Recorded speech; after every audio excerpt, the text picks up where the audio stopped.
Hello everyone and welcome back to Current Exam. So today we are going to study editorials of second week. आज हम अगस्त का जो second week है यानी 4 तारीख से 9 तारीख के बीच जितने भी एडिटोरियल्स द हिंदू न्यूज़पेपर में आए हैं आज हम उनको स्टडी करेंगे। ठीक है, जो इम्पोर्टेंट होंगे, सारे स्टडी करने लायक रहते भी नहीं है। अगर आपको ये स्पीड स्लो लगती है तो आप अपने हिसाब से इसको 1.5 और 2x में लगा के देख सकते हैं। इससे आपको समय भी बचेगा, आप पूरा वीडियो भी देख लेंगे, सारा कंटेंट आपको समझ में भी आएगा। तो शुरू करते हैं। तो आज का ये पहला आर्टिकल है, right to repair must include right to remember. आइए इसको पढ़ते हैं, समझते हैं ये क्या है। ये GS2 का पार्ट है, यानी ये पॉलिटी के अंतर्गत ये टॉपिक आता है। ठीक है, तो इंडियन गवर्नमेंट ने सस्टेनेबल इलेक्ट्रॉनिक्स की दिशा में यानी सतत इलेक्ट्रॉनिक्स की दिशा में कुछ स्टेप उठाए हैं। वो स्टेप क्या है? गवर्नमेंट ने रिपेयरेबिलिटी इंडेक्स को एक्सेप्ट किया है। रिपेयरेबिलिटी इंडेक्स माने कि अब इसमें अलग अलग कंपनीज जो इलेक्ट्रॉनिक डिवाइसेस बनाती हैं या अप्लायंसेस बनाती हैं उनको अब रैंक दिया जाएगा। किस बेसिस पे? कि किस कंपनी के डिवाइसेस, इलेक्ट्रॉनिक डिवाइसेस या अप्लायंसेस कितनी आसानी से रिपेयर किए जा सकते हैं। क्योंकि आजकल कंपनियां क्या कर रही हैं, ऐसी डिवाइस बना रहे हैं जिनमें अगर कोई खराबी आती है तो उनको रिपेयर करना मुश्किल हो जाता है। तो कंज्यूमर के पास एक ही ऑप्शन बचता है कि उसको हम रिप्लेस करें, यानी फिर से नया खरीदें। ठीक, तो अब सरकार ने इस दिशा में एक कदम उठाया है ताकि कंज्यूमर्स को रिपेयरेबिलिटी यानी ये पता चल सके कि किस कंपनी के डिवाइसेस आसानी से रिपेयर किए जा सकते हैं। अब इस इंडेक्स के आधार पर अलग अलग कंपनीज और उनके डिवाइसेस को रैंक दिया जाएगा। और रैंकिंग किस आधार पर होगी? Based on ease of repair, माने कितनी आसानी से उस डिवाइस को रिपेयर कर सकते हैं। दूसरा, उसके जो स्पेयर पार्ट्स हैं, उसके जो खराब, जैसे कुछ भी खराब हुआ तो उसके जो पार्ट्स हैं वो कितना आसानी से कंज्यूमर उसको एक्सेस कर सकता है। और तीसरा कि सॉफ्टवेयर सपोर्ट कितना दिया जा रहा है। कुछ कंपनियां हैं जिनके मोबाइल फोन्स आप लेते हैं तो उसमें जो सॉफ्टवेयर अपडेट होता है किसी किसी में 2 साल का, किसी किसी में मात्र 3 साल का होता है। तो इस आधार पर यानी सॉफ्टवेयर सपोर्ट के आधार पर भी डिवाइसेस को रिपेयरेबिलिटी इंडेक्स में रैंकिंग दी जाएगी। अच्छा, अब हम लोग जैसे कोई डिवाइस खरीदते हैं तो उसमें बहुत सारे वेस्ट भी जनरेट होता है ना। इलेक्ट्रॉनिक सामान जो है उससे संबंधित जो भी वेस्ट जनरेट होता है तो उसके बारे में भी एक नई पॉलिसी आई है।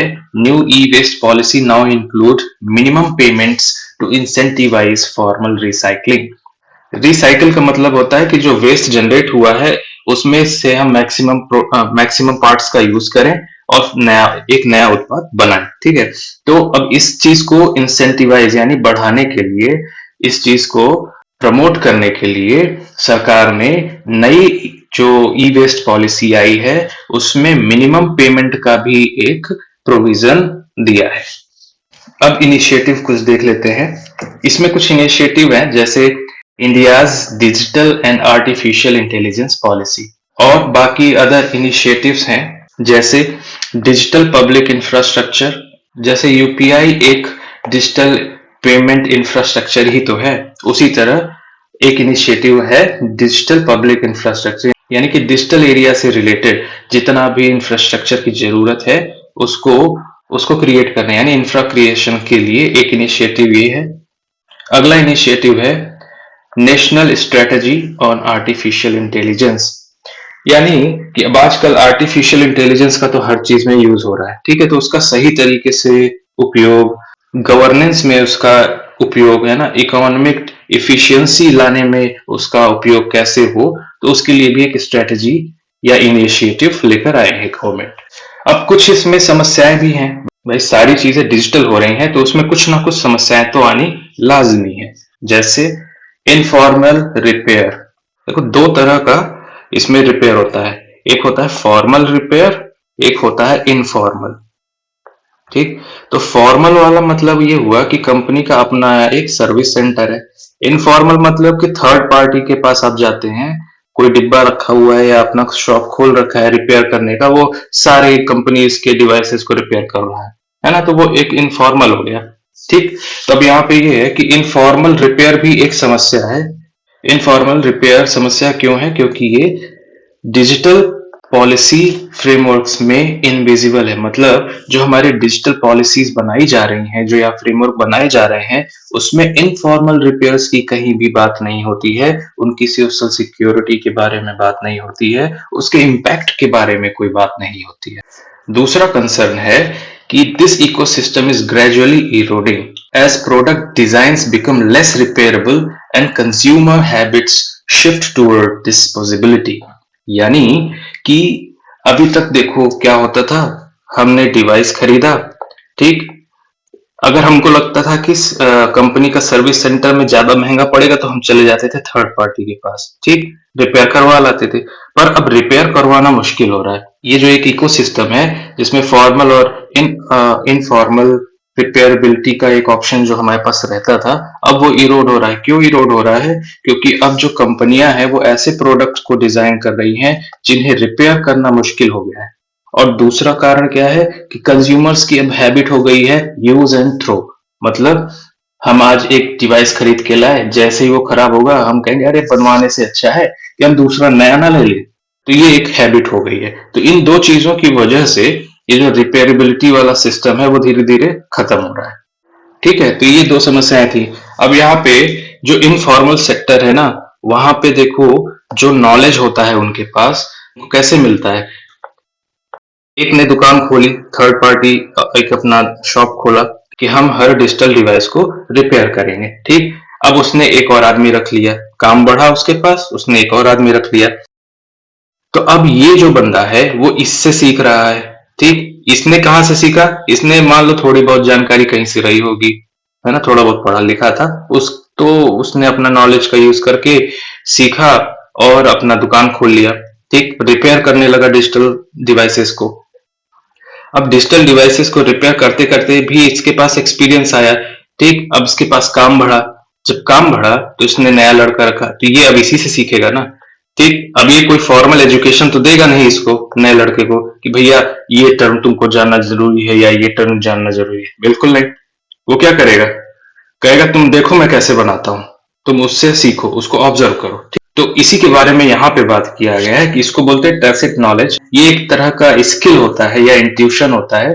इसे फॉर्मलाइज करना डिफिकल्ट होता है। क्यों डिफिकल्ट होता है भाई? क्योंकि ये जो है मेंटरशिप जो होती है ये ऑब्जर्वेशन और रिपीटिशन, यानी बात ऑब्जर्व करते हैं कि भाई हमारे जो सीनियर है वो कैसे बना रहे हैं, और रिपीटिशन यानी उसी को देखकर हम सीखे और हम बार बार उसी तरह डिवाइसेस को रिपेयर कर रहे हैं। तो ये कोई फॉर्मल ट्रेनिंग तो होती नहीं है या इसमें कोई सर्टिफिकेट इनको मिलता नहीं है ना, इसलिए इसको हम टैसिट नॉलेज बोलते हैं, जो कि एक ऑब्जर्वेशन और रिपीटिशन बेस्ड होता है। फॉर्मलाइजेशन डिफिकल्ट क्यों है?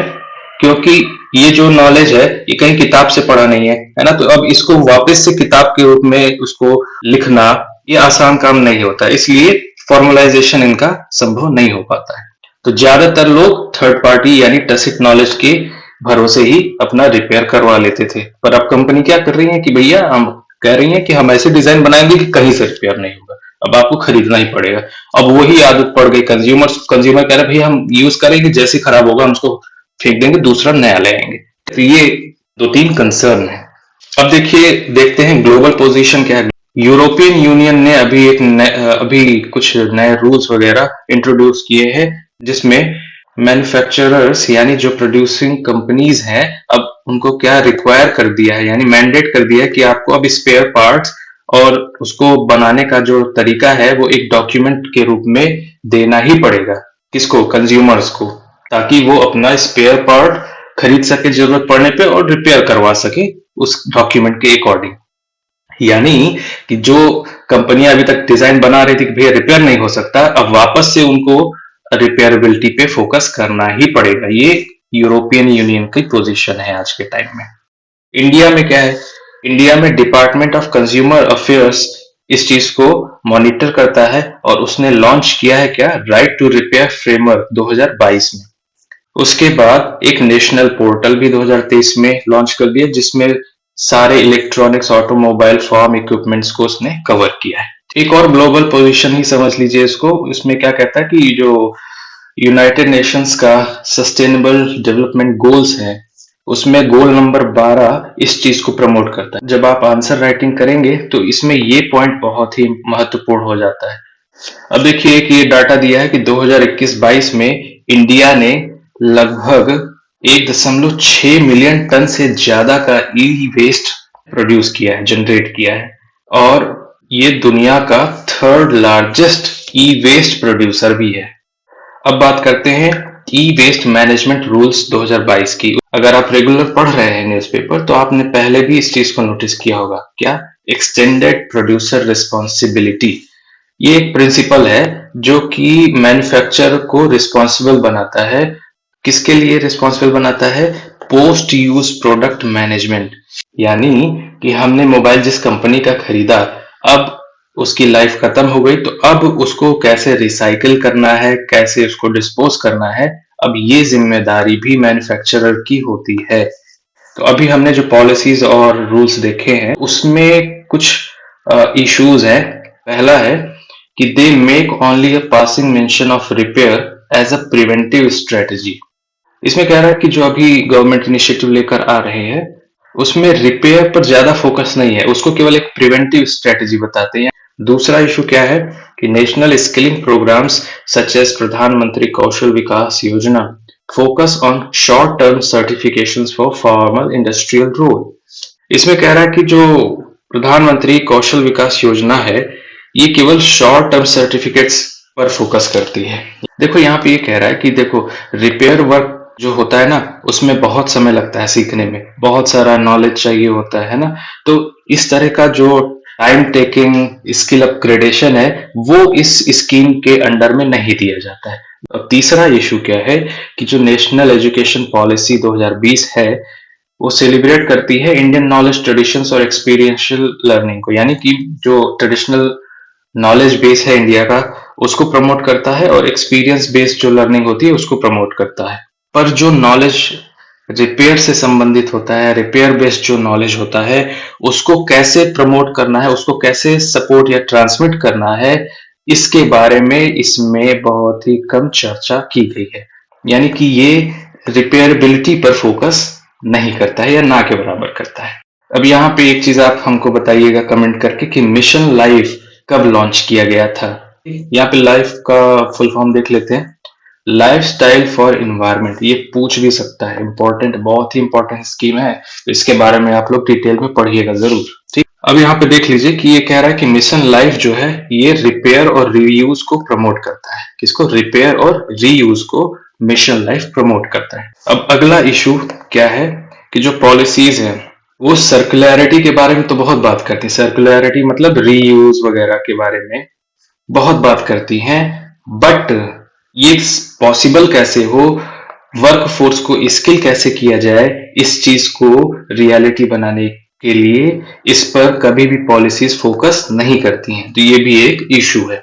अब हम यहाँ पे बात करेंगे वे अहेड, यानी कि क्या हम कर सकते हैं जिससे चीजें व्यवस्थित हो सके। तो पहला ये कर सकते हैं कि जो इनफॉर्मल रिपेयरर्स है, यानी जो थर्ड पार्टी से जहां से हम रिपेयर कराते हैं उनको हम रिकॉग्नाइज करें। किसी प्रॉब्लम का सोल्यूशन ढूंढने के लिए सबसे पहले प्रॉब्लम को रिकॉग्नाइज करना जरूरी है ना। वही चीज यहाँ पे कह रहा है कि सबसे पहले हम इनफॉर्मल रिपेयरर्स को रिकॉग्नाइज करें एज स्टीवर्ड्स ऑफ सस्टेनेबिलिटी, यानी कि एक तरह से कह दो कि फ्रंट रनर्स का जो रोल निभा सकते हैं वो इनफॉर्मल रिपेयरर्स हो सकते हैं। तो इसके लिए हमें इन्हें रिकॉग्नाइज करना जरूरी है। दूसरा है कि डिजाइन नॉर्म्स और procurement policies must include repairability from the start. जो डिजाइन नॉर्म्स हैं और जो प्रोक्योरमेंट यानी खरीदने की जो पॉलिसी है उसमें रिपेयरेबिलिटी नॉर्म्स को स्टार्टिंग से ही ऐड कर दो, यानी कि एक तरह से उसको अभिन्न अंग बना दो कि भैया अगर कोई डिवाइस बेच रहे हैं तो उसमें रिपेयरेबिलिटी का ऑप्शन होना ही चाहिए। ऐसा क्यों कर रहे हैं, इसका एक डाटा यहाँ पे दिया है। Most modern gadgets are built for compactness and control not repair, कि आजकल के जो मॉडर्न गैजेट्स हैं वो ज्यादातर रिपेयर के लिए नहीं बने होते हैं। According to 2023 iFixit global report, only 23% of smartphones sold in Asia are easily repairable due to design constraint। तो ये iFixit ग्लोबल रिपोर्ट है 2023 की, इसमें ये कह रहा है कि केवल 23% स्मार्टफोन जो कि एशिया में बेचे गए हैं, केवल 23% ही बनाए जा सकते हैं या रिपेयर कर किए जा सकते हैं। बाकी जितने हैं उनको रिपेयर करना पॉसिबल नहीं है, क्योंकि ऐसा डिजाइन बनाया गया है। ठीक है। तीसरा, a shift toward designing for unmaking where disassembly and repair are anticipated from the outset। यानी कि अब डिजाइनिंग जो अभी ऐसी बना रहे हैं, देखो अभी तो कंपनी डिजाइन ऐसी बना दे रहे हैं कि रिपेयर करना ही मुश्किल है, तो अब ये कह रहा है कि अब ऐसी डिजाइन की ओर शिफ्ट किया जाए, कंपनीज को ऐसा इंसेंटिवाइज किया जाए कि अब कंपनीज ऐसी डिजाइन बनाए कि उनको डिसअसेंबली करना भी पॉसिबल हो, यानी कि उनको वापस से रिपेयर करना संभव हो सके, है ना, उसको फिर से खोल के बनाया जा सके। इसके लिए क्या करना होगा? कोऑर्डिनेटेड इंस्टीट्यूशनल एक्शन चाहिए। कंपनीज इतना आसानी से तो मानेंगी नहीं, है ना, तो उसके लिए क्या जरूरी है कि जो हमारे इंस्टीट्यूशनल एक्शन है वो कोऑर्डिनेटेड हो, है ना। ये ना हो कि एक मिनिस्ट्री अलग बात कर रही है, दूसरी मिनिस्ट्री अलग बात कर रही है, तीसरा डिपार्टमेंट कह रहा है कि आवश्यक नहीं, ऐसा नहीं हो। सारी मिनिस्ट्री, सारे इंस्टीट्यूशंस इसके लिए एक साथ काम करें, ये होता है कोऑर्डिनेटेड का मतलब। ठीक है, तो ये एक आज का हमारा आर्टिकल था और मुझे उम्मीद है आप लोग को ये समझ में आया होगा। अब अगले आर्टिकल की ओर बढ़ते हैं। यहाँ पर इंडिया की जो बैटरी वेस्ट मैनेजमेंट है उसके बारे में बात किया है। ये GS3 से रिलेटेड है, यानी पोल्यूशन से रिलेटेड है। इसमें सबसे पहले एक डाटा दिया गया है कि there are projections that India's EV lithium battery demand में skyrocket to nearly 139 gigawatt hours by 2035। तो इसमें ये कह रहा है कि ईवी लिथियम बैटरी की इंडिया में जिस तरह से डिमांड बढ़ रही है, तो इसकी जो डिमांड है वो लगभग 139 गीगावाट आवर्स बढ़ जाएगी। कब तक? 2035 तक। और ये डाटा तो आपको हमेशा याद रखना है कि इंडिया का जो नेट जीरो गोल है, जो नेट जीरो एमिशन का जो टारगेट है वो 2070 तक का है। ये बहुत ही इंपॉर्टेंट है। अब यहाँ पे बात करते हैं कि बैटरी वेस्ट मैनेजमेंट की जरूरत क्यों है। सबसे पहले तो हमने यहीं पर देखा है कि भारत में ईवी लिथियम बैटरी की डिमांड बहुत ज्यादा बढ़ेगी। जब डिमांड किसी चीज की बढ़ेगी तो उसका वेस्ट भी जनरेट होगा, है ना। तो एक तो यही कारण हो गया। दूसरा कारण क्या है कि improper disposal of lithium battery. भाई जब डिमांड बढ़ेगी उससे जो वेस्ट जनरेट होगा, अगर हम उसको प्रॉपर कोई मैनेजमेंट नहीं करेंगे तो क्या होगा? उससे बहुत ही हजार्डस मटेरियल्स, हजार्डस माने नुकसानदेह, जो बहुत नुकसान करने वाली चीजें हैं, वो सॉइल एंड वाटर पे लीक करेंगी, यानी मिट्टी और पानी में मिलेंगी और उसको प्रदूषित करेंगी। ठीक है, और अल्टीमेटली वो हम लोगों के लिए नुकसानदेह होगा। तो इसी वजह से सरकार जो है 2022 में बैटरी वेस्ट मैनेजमेंट रूल्स भी लेके आई to ensure sustainable management and recycling. इसमें क्या कहता है? सेम वही चीज अभी हम पढ़े, एक्सटेंडेड प्रोड्यूसर रिस्पॉन्सिबिलिटी। यूपीएससी में एक बार ये टर्म पूछा भी था। ठीक, तो अब बैटरी मैनेजमेंट में एक्सटेंडेड प्रोड्यूसर रिस्पॉन्सिबिलिटी क्या करेगा? ये प्रोड्यूसर को कंपेल करेगा, मजबूर करेगा to fund battery collection and recycling. किस चीज के लिए मजबूर करेगा? कि जो बैटरी खराब हो गई हैं उनको कलेक्ट कराने और उनको रिसाइकिल कराने के लिए अब प्रोड्यूसर को पैसा देना पड़ेगा। तो साधारण शब्दों में समझो, एक कंपनी ने बैटरी बनाया, कंज्यूमर ने उसको यूज किया, अब बैटरी खराब हो गई, तो अब उस खराब बैटरी का जो कलेक्शन है उसको प्रोड्यूसर कराएगा, कलेक्ट करवाएगा, और उसकी रिसाइकलिंग भी प्रोड्यूसर करवाएगा, है ना। तो इन दोनों चीजों के लिए जो पैसा लगेगा अब वो कंपनी ही देगी। प्रोड्यूसर्स रिलाई ऑन रिसाइकलर्स, जो कलेक्ट करते हैं ना, उन्हीं पर ज्यादातर प्रोड्यूसर निर्भर होते हैं। ठीक, in practice recyclers must receive minimum price known as EPR floor price. जो रिसाइकलर होते हैं वास्तविकता में तो इनको कुछ ना कुछ एक मिनिमम प्राइस मिलना चाहिए ना इसके लिए, कहीं ना कहीं से। तो कौन देगा? यही फंड करेगा। कौन? Company, manufacturer, producer. इसको क्या बोलते हैं? APR floor price, extended producer responsibility floor price. Producer को इसका बेनिफिट क्या मिलेगा फंड करने का? ईपीआर सर्टिफिकेट जनरेट होता है, तो प्रोड्यूसर को ये ईपीआर सर्टिफिकेट मिलेगा। ईपीआर सर्टिफिकेट माने कि प्रोड्यूसर ने अपना प्रोडक्ट को कलेक्ट कराया, उसको रिसाइकल कर दिया, तो उसको ये एक बेनिफिट मिलेगा, एक सर्टिफिकेट, एक तरह से को सर्टिफिकेट मिलेगा। ठीक है, अब इसमें ईपीआर फ्लोर प्राइस देने में क्या क्या समस्याएं हैं उसको देखते हैं। पहली समस्या है कि जो फ्लोर प्राइस है वो बहुत ही कम होता है। तो इसके कम होने से क्या होता है कि ये ज्यादा दिन तक रिसाइकिल नहीं कर पाते हैं। ठीक है भाई, जब बहुत कम पैसा मिलेगा उन्हें तो वो रिसाइकिल ज्यादा दिन तक नहीं कर पाएंगे। तो एक ये समस्या है एपीआर फ्लोर प्राइस में। देखो, जो अभी मैंने डिस्कस किया वही चीज यहाँ पे लिखी है। ये बहुत एक्सपेंसिव होती है, इसमें बहुत एडवांस प्रोसेसिंग टेक्नोलॉजी चाहिए, है ना, सेफ ट्रांसपोर्टेशन करना पड़ता है, स्किल लेबर चाहिए होता है। और लिथियम आयन की जो बैटरीज होती हैं बहुत ही वैल्यूएबल होती हैं क्योंकि इनमें रेयर मिनरल्स का यूज होता है, जैसे कोबाल्ट, लिथियम, निकल, जिसको रिकवर करना बहुत ही जरूरी होता है। क्यों जरूरी है? ताकि इंडिया का जो इम्पोर्ट है, देखो इंडिया रेयर मिनरल्स को दूसरे देशों से आयात करता है। ठीक, जैसे चाइना, अब चाइना ने तो प्रतिबंध लगा दिया कि नहीं देंगे किसी देश को। ठीक है, तो जितना ज्यादा हमारा निर्भरता होगी दूसरे देशों पर इन रेयर मिनरल्स को मंगाने के लिए, उतना समस्या होगी हमारे यहाँ मैन्युफैक्चरिंग, बैटरी मैन्युफैक्चरिंग पे। ठीक है, तो हम क्या करते हैं कि रिसाइकलिंग प्रोसेस के दौरान जो रेयर मिनरल्स होते हैं बैटरीज में, कोबाल्ट, लिथियम, निकिल, इस तरह के, इनको इफिशिएंटली रिकवर करते हैं ताकि जो हमारा इंपोर्ट डिपेंडेंस है, आयात निर्भरता है, उस पर कमी लाए, उस पर कमी आ सके, है ना। तो ईपीआर फ्लोर प्राइस कम होने से जो रिसाइकलर्स हैं वो ज्यादा दिनों तक ऑपरेट नहीं कर पाते। तो इससे क्या होता है, जो इनफॉर्मल और फ्रॉडलेंट रिसाइकलर्स होते हैं उनकी तादाद बढ़ती है। इससे क्या होता है कि मार्केट डिस्टॉर्शन क्रिएट होता है। मार्केट डिस्टॉर्शन कैसे क्रिएट होता है? देखो, प्रोड्यूसर अगर पैसा कम देगा, जो फॉर्मल रिसाइकलर्स हैं अगर उनको कम पैसा मिलेगा तो वो ज्यादा दिन तक ऑपरेट नहीं कर पाएंगे। ठीक, जब ज्यादा दिन ऑपरेट नहीं कर पाएंगे तो क्या होगा, इनफॉर्मल, जिनको रिकॉग्नाइज नहीं किया जाता, इनफॉर्मल रिसाइकलर काम करेंगे।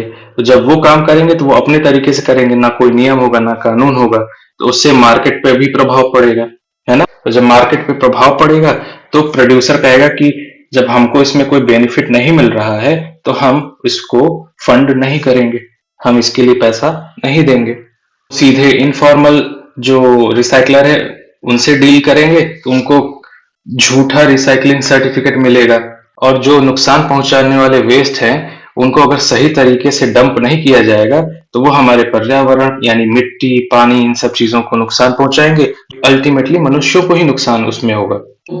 इस तरह की चीजों से बचने के लिए भी फ्लोर प्राइस का बढ़ना आवश्यक है। ठीक है, यही चीज यहाँ पे लिखा हुआ है। इसका एक जीता जागता उदाहरण है इंडिया का प्लास्टिक वेस्ट मैनेजमेंट का फेल होना। यहाँ पे एक डाटा दिया हुआ है कि 2030 तक अगर हम अपनी बैटरी रिसाइकलिंग फैसिलिटीज को इम्प्रूव नहीं कर पाते हैं तो इंडिया को लगभग $1 बिलियन का फॉरेन एक्सचेंज में नुकसान हो जाएगा। तो ये एक समस्या थी। दूसरा, ईपीआर फ्लोर प्राइस में क्या दिक्कत आती है कि जो बड़ी कंपनियां हैं वो नियम कानून को मानती नहीं है। एक ये भी है, उसका कारण है कि हमारे यहाँ मॉनिटरिंग उतनी अच्छी नहीं हो पाती है ना। तो जो बड़ी कंपनियां हैं वो कहती है भैया हम नहीं मानेंगे, तुम चाहे जितने नियम कानून बनाओ, हम नहीं मानेंगे तो नहीं है मानेंगे। क्योंकि जो विकसित देश हैं वहां पे अलग पॉलिसी चल रही है और विकासशील देशों में अलग पॉलिसी चल रही है। तो जो मल्टीनेशनल कंपनीज होती हैं, जो बड़ी कंपनीज होती हैं, वो विकसित देशों और विकासशील देशों दोनों जगह पे वर्क करती हैं। तो वो क्या करती हैं, कहते हैं कि भैया हम विकसित देश की जो पॉलिसी है उसको मान लेंगे। क्यों मान लेंगे? क्योंकि भैया वहीं पे तो उनका सारा कुछ है। वहां पे अगर इनका पेनाल्टी लगा दिया गया या इनको बैन कर दिया गया तब तो इनको कहीं भी काम करना मुश्किल हो जाएगा, क्योंकि वहां पे सब कुछ व्यवस्थित तरीके से होता है, सारे नियम कानून व्यवस्थित तरीके से बनाए गए हैं। विकासशील देशों में या तो नियम कानून होते नहीं है, या होते भी हैं तो उनका सही तरीके से पालन नहीं होता है। यहाँ के खुद के जो बाबूज हैं, बाबूज माने आईएएस, और जितने भी एडमिनिस्ट्रेशन में काम करने वाले लोग हैं वो इन नियमों का पालन नहीं करवाते हैं, वो ब्राइब ले लेते हैं सीधे सीधे, है ना। तो बड़ी कंपनियां कहती हैं कि हम विकसित देशों के नियम के अनुसार चलेंगे, विकासशील देशों के नियमों के अनुसार नहीं चलेंगे। ये चीजें हैं इसमें। अब इसमें वे अहेड की बात की गई है। वे अहेड माने कि क्या किया जा सकता है, चीजों को सुधारने के लिए, सिस्टम सुधारने के लिए क्या कर सकते हैं। इसमें पहला है, इसमें कह रहा है कि India must consider adopting a fair and globally comparable EPR floor price. यानी कि जो इंडिया में जो ईपीआर फ्लोर प्राइस है उसको विश्व के अन्य देशों में जितना फ्लोर प्राइस चल रहा है उसी के आधार पर भारत पर भी डिसाइड होना चाहिए। कैसे डिसाइड करेंगे कि भाई जितने भी स्टेक होल्डर्स हैं, स्टेक होल्डर माने जितने जैसे पॉलिसी मेकर हैं, इंडस्ट्री वर्कर्स हैं, है ना, इंडस्ट्रियलिस्ट्स हैं, रिसाइकलर्स हैं, उन सब से बात करके हम ये चीज डिसाइड करें। यहाँ पे एक उदाहरण दिया है कि यूके में प्रोड्यूसर्स होते हैं उनको लगभग 600 रुपए पर किलोग्राम के हिसाब से बैटरी रिसाइकलिंग के लिए पैसे देने पड़ते हैं, जबकि इंडिया में इसका 1/4 से भी कम पैसा देना होता है ना। इस तरह की जो चीजें हैं इन पर सुधार करना चाहिए। दूसरा और क्या कर सकते हैं, इसमें कह रहा है कि जो ईपीआर फ्लोर प्राइस डिसाइड करे सरकार, जो रिसाइकलिंग का पूरा खर्चा आता है कम से कम वो तो कवर करे। जब उसका खर्चा रिसाइकलिंग करने का ही खर्चा नहीं निकलेगा तो ईपीआर फ्लोर प्राइस का मतलब क्या रह गया, और फिर वो जो रिसाइकलिंग फैसिलिटी है वो ज्यादा दिनों तक ऑपरेट नहीं कर पाएगी, है ना। तो ईपीआर फ्लोर प्राइस कम से कम जो रिसाइकलिंग का पैसा है वो निकाले। तीसरा क्या कर सकते हैं, जो इन्फोर्समेंट है हमारे यहाँ बहुत ही लैक्स इन्फोर्समेंट होता है। लैक्स माने कागजी सारा कार्य होता है, वास्तव में क्या चल रहा है उससे किसी को कोई मतलब नहीं होता है। कागज में सब कुछ बढ़िया चल रहा होता है। तो हमको इस चीज पर भी काम करने की जरूरत है कि जो हमारे नियम कानून है उनका कड़ाई से पालन हो। अगला क्या है कि जो इनफॉर्मल रिसाइकलर्स हैं उनको भी फॉर्मलाइज किया जाए ताकि उनको भी रेगुलेट कर सके। और जो खतरनाक प्रैक्टिसेस हैं, खतरनाक प्रैक्टिसेस का मतलब जो भी खतरनाक चीजें निकलती हैं बैटरी वेस्ट से, उनका उनको सही तरीके से डंप किया जा सके, है ना। तो इस चीज पर भी हमें ध्यान देने की जरूरत है। तो ये एक आर्टिकल था, उम्मीद करता हूं समझ में आया होगा। तो अब अगला आर्टिकल देखते हैं। इसमें ये बताया गया है कैसे चाइना इंडिया की जो मैन्युफैक्चरिंग एबिलिटी है उसको प्रभावित कर रहा है। इस आर्टिकल में बात किया गया है कि कैसे चाइना इंडिया की जो मैन्युफैक्चरिंग क्षमता है उसको कैसे नुकसान पहुंचा रहा है। पहला देखिए तरीका है चाइना का। इंडिया में जो चाइनीज स्पेशलिस्ट होते हैं, टेक्नीशियंस होते हैं, तो वो क्या कर रहा है, अब धीरे धीरे वो इंडिया से उनको हटा रहा है। ठीक है, उदाहरण के तौर पे अभी अभी रिसेंट एग्जांपल है कि लगभग 300 चाइनीज इंजीनियर्स को जो फॉक्सकॉन की पाइवेटल आईफोन 17 मैन्युफैक्चरिंग फैसिलिटीज हैं तमिलनाडु और कर्नाटका में, वहां से लगभग 300 चाइनीज इंजीनियर्स को वापस बुलाया गया है। इससे क्या होगा कि जो चाइना की मैन्युफैक्चरिंग कैपेबिलिटी है उसके बराबर कोई भी दूसरा देश खड़ा नहीं होगा और एशिया में केवल और केवल उसकी मोनोपोली होगी। ठीक है, ये चीज ये कह रहा है। तो एक तरीका हो गया कि अपने जो स्पेशलाइज्ड टेक्नीशियंस हैं, इंजीनियर्स हैं, चाइना उनको धीरे धीरे वापस बुला रहा है। दूसरा, restricting exports of rare earth. अभी अभी पिछले आर्टिकल में हमने डिस्कस किया है कि इंडिया को रेयर अर्थ मटेरियल्स की बहुत जरूरत होती है ताकि वो इलेक्ट्रॉनिक्स या इलेक्ट्रिकल डिवाइसेस को बना सके, मैन्युफैक्चर कर सके। तो ये सारा जो रेयर अर्थ मटेरियल है ये हम ज्यादातर इंपोर्ट करते हैं चाइना से, ज्यादातर। तो अब चाइना ये चीज समझ चुका है, तो चाइना ने क्या किया कि कहा कि भैया हम बहुत सारे ऐसे रेयर अर्थ मटेरियल है जिनका हम एक्सपोर्ट यानी निर्यात नहीं करेंगे किसी भी देश को, उसका हम केवल और केवल अपने यहाँ प्रयोग करेंगे। ये एक दूसरा तरीका हो गया। उदाहरण के तौर पे गैलियम, जर्मेनियम, ग्रेफाइट और रेयर अर्थ मैग्नेट्स जो इलेक्ट्रिक व्हीकल्स और इलेक्ट्रॉनिक्स के जो डिवाइसेस है उनको बनाने में बहुत ही जरूरी होते हैं, उनका निर्यात रोक दिया है चाइना ने। और तीसरा क्या तरीका अपनाया है, इनफॉर्मल ट्रेड रिस्ट्रिक्शंस। अब देखो, फॉर्मल ट्रेड रिस्ट्रिक्शन का मतलब ये होता है कि हमने पॉलिसी के आधार पर एक्सपोर्ट या इंपोर्ट पर रोक लगा दिया, है ना। इनफॉर्मल का मतलब कि हम कोई अनाउंसमेंट या पॉलिसी नहीं बताएंगे या पॉलिसी के अंतर्गत किसी चीज का अनाउंसमेंट नहीं करेंगे, पर हम ऐसा काम करेंगे कि वो अप्रत्यक्ष रूप से जो निर्यात है वो धीरे धीरे कम होने लगे। ठीक है, तो ये होता है इनफॉर्मल ट्रेड रिस्ट्रिक्शंस। उदाहरण के तौर पे चाइना ने किन किन चीजों पर इनफॉर्मल ट्रेड रिस्ट्रिक्शन लगाया है, हाई एंड मैन्युफैक्चरिंग इक्विपमेंट्स, जो इलेक्ट्रॉनिक डिवाइसेस है उनकी असेंबली के लिए अदर सेक्टर्स में जो मशीनें जरूरी है असेंबली करने के लिए, या सोलर इक्विपमेंट जैसे यहाँ पे दिया हुआ है, तो इन चीजों पर इनफॉर्मल ट्रेड रिस्ट्रिक्शन लगा दिया है। ठीक, अब इसका प्रभाव क्या पड़ेगा, चलिए देखते हैं। It limits the transfer of advanced manufacturing technology and know how to India. ये क्या करता है कि जो ट्रांसफर टेक्नोलॉजी का जो ट्रांसफर होता है दो देशों के बीच में, उसको एक तरह से उस पर रोक लगा देता है, उसको कम कर देता है। भाई, दूसरे देश के जब स्किल्ड लेबर किसी देश में जाएंगे तो वहां पे नॉलेज भी तो देंगे, लोगों को सिखाएंगे भी तो, है ना। तो जब वो वहां पे जाएंगे ही नहीं तो उस देश के लोगों को उस टेक्नोलॉजी के बारे में पता ही नहीं चलेगा, नॉलेज नहीं मिलेगा। तो इसका एक ये बड़ा प्रभाव है। अब इसका दूसरा प्रभाव ये होगा कि जो इंडिया है वो चाइनीज आयातों पर पूरी तरह से निर्भर होगा। अब चाइना पे अगर हम निर्भर रहेंगे तो कभी भी आत्मनिर्भर भारत का निर्माण नहीं हो पाएगा, ये चाइना समझ चुका है। ठीक है, इन इसेंस देखो यहाँ पे एक सार के रूप में दिया है कि इन इसेंस चाइनाज स्ट्रेटजी इज मल्टीप्रॉन्ग्ड। मल्टीप्रॉन्ग माने कई तरह से वो कई तरह की स्ट्रेटजीज को फॉलो कर रहा है। Leveraging it's control over crucial raw material, वही रॉ मटेरियल जो रेयर अर्थ मटेरियल्स है जिसका इंपोर्ट बैन एक्सपोर्ट बैन किया हुआ है। मैन्युफैक्चरिंग इक्विपमेंट ही नहीं दे रहा है ना, इवन जो ह्यूमन कैपिटल यानी जो इंजीनियर्स हैं उनको भी भारत से वापस बुला रहा है। ठीक है, अब ऐसा क्यों हो रहा है, चाइना ऐसा क्यों कर रहा है? एक तो यही कारण है कि भाई कोई दूसरा देश हमारे बराबर हमारे टक्कर का जो उत्पाद करने की क्षमता है वो जनरेट ना कर पाए।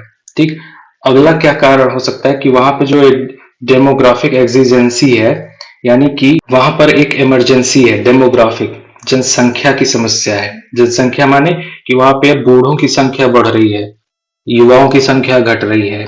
तो इससे क्या हो रहा है, वहां पे प्रॉपर्टी क्राइसिस जनरेट हो रही है, क्योंकि वहां पे जितना प्रोडक्शन का टारगेट है उससे ज्यादा जनरेशन हो रहा है, क्योंकि वहां पे सब कुछ अवेलेबल है, टेक्नोलॉजी भी है, मटेरियल भी है, सब कुछ अवेलेबल है ना। तो जब नई जनसंख्या नहीं होगी तो जो प्रोडक्शन जो ज्यादा हो रहा है उनको कंज्यूम करने के लिए नए लोग नहीं है। ठीक है, बूढ़ों की संख्या बढ़ रही तो वो नई चीजें तो ज्यादा यूज नहीं करते हैं, उनको जितना जरूरी है वो उतना ही करेंगे। जब हमारा प्रोडक्शन ज्यादा है और उसको हमारे घर में कंज्यूम करने के लिए कम है तो वो चीज क्या होगी, बेकार हो जाएगी। तो अब चाइना के पास क्या ऑप्शन बचता है कि वो जो सरप्लस प्रोडक्शन है, जो ज्यादा प्रोडक्शन है, उसको क्या करे, एक्सपोर्ट यानी निर्यात करे बाकी देशों को। ये देखो सेम चीज को यहाँ पर एक्सप्लेन किया गया है कि वीक इंटरनल कंजम्पशन यानी कि जो हमारा डोमेस्टिक चाइना का जो डोमेस्टिक कंजम्पशन है वो बहुत कम है, और क्रोनिक ओवर कैपेसिटी है यानी कि प्रोडक्शन बहुत ज्यादा है। तो अब उसका जो इकोनॉमी है वो पूरी तरह निर्यात पर निर्भर करता है। तो निर्यात पर निर्भर करता है तो इसके पास केवल एक ही ऑप्शन है कि वो दूसरे देशों को निर्यात करे, और दूसरा कोई देश ऐसा तैयार ना हो जो उसकी प्रोडक्शन कैपेसिटी है उसको टक्कर दे सके, है ना। तो ये चीज है, ये पूरा यही चीज है। देखिए यहाँ पे लिखा हुआ है कि should India by dint of astute policy and diligent execution succeed in getting its house in order and convincingly demonstrate the potential to compete comprehensively in the global manufacturing landscape, Beijing is highly likely to escalate its countermeasures। यानी कि अगर India अपना manufacturing abilities को बढ़ाने में successful रहा तो Beijing क्या करेगा, बीजिंग को एक ख़तरा महसूस होगा। तो जब वो ख़तरा महसूस करेगा कि हमारे ही बराबर एशिया में कोई अपना मैन्युफैक्चरिंग कैपेबिलिटी बढ़ा लिया है तो हमारे एक्सपोर्ट्स को ख़तरा होगा, तो क्या करेगा, काउंटर मेजर्स अपने स्टार्ट करेगा।